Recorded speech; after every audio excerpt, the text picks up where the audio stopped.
Nouria Gorité, vous êtes la première femme à accéder à la présidence du Conseil d'État. Qu'est-ce que ça fait?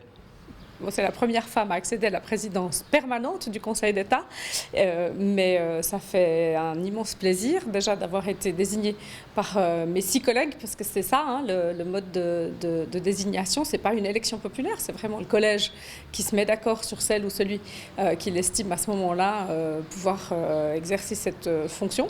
Et donc d'abord je suis très reconnaissante à mes collègues, et puis d'autre part c'est vrai que depuis cette désignation je reçois quand même beaucoup de messages de femmes qui sont contentes que pour la première fois il y ait cette présidence permanente.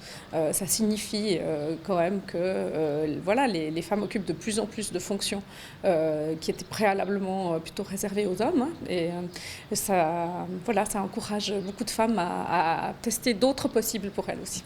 Alors les femmes et puis aussi les familles immigrées. Est-ce que vous pouvez nous rappeler un petit peu votre parcours brièvement? Oui, vous avez raison, parce que j'ai aussi beaucoup de messages dans ce sens. Moi, je suis née en Suisse, hein, c'est mes grands-parents qui ont émigré dans les années 60, qui ont fui une Espagne franquiste et qui ont trouvé du travail en Suisse, qui était vraiment une terre d'accueil pour beaucoup d'immigrés italiens, espagnols, portugais, qui étaient voilà, désireux de trouver un pays de liberté et surtout un pays qui offrait du travail. Et donc c'est ainsi que moi, mes parents se sont rencontrés en Suisse, parce que à la fois du côté de ma mère et du côté de mon père, mes grands-parents ont trouvé du travail à la Chaux-de-Fonds. Et mes parents se sont rencontrés à la Chaux-de-Fonds, là où je suis née, moi.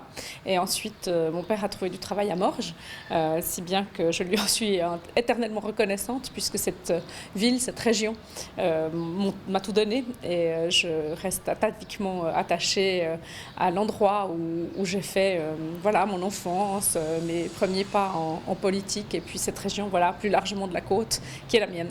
Alors justement, cette région vous a tout donné. Qu'est-ce que vous allez lui rendre? Mais écoutez, pour l'instant, en ayant été syndic, c'est sûr qu'on a l'occasion de s'impliquer plus au niveau de la proximité. Maintenant, comme conseillère d'État, déjà, le territoire d'action, c'est le canton de Vaud. Il faut agir dans le respect de chaque région, il faut agir avec équité. Et pour la côte, ben voilà, je m'occupe des transports publics et je m'implique beaucoup dans les projets qui sont ceux du district de Nyon, du district de Morges, mais plus largement de l'ensemble des régions du canton, où on essaye de développer les bons moyens de transport au bon endroit pour essayer de maintenir, si possible, une circulation des hommes, des femmes, des biens, marchandises, de manière à accompagner cette croissance qui est la nôtre, croissance économique, croissance démographique. La côte, ben voilà, hein, elle symbolise à elle seule ces enjeux, et donc il faut accompagner par des conditions cadres favorables cette croissance.